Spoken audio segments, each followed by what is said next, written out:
بسته در دهان کاهن ناقوس، زاده سکوتی سنگین در برجکا پیچید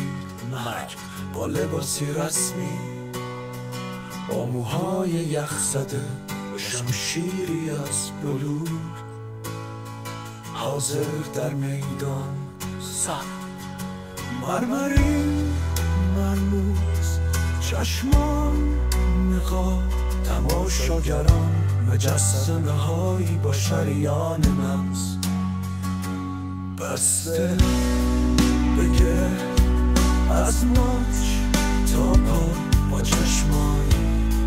که تاریخ را می‌بلعیدن، ایستاده بر صلیب صحنه چون شمعی در تاب افول. تو نبودی در ازدحام چشم‌های خیره من، شالها آهسته کنار رفتند، نگاهت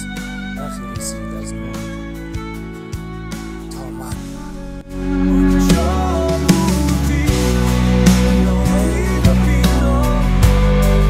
باران در چین دامنه هوای آن تو خورده، سایه انداخت به فرمان سرجوخه از گلوگاه برج بر صحن مرمرین آتش.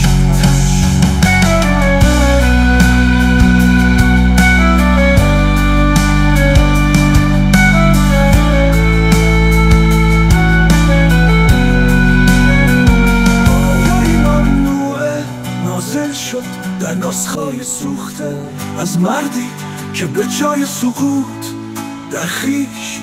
فرو رفت و در گوشه شب چشم نامریت اشک نریخت، مبهوت ایستاد تا آخرین لبخندم تقدیمت شود، تا همیشه بر مرمر بماند.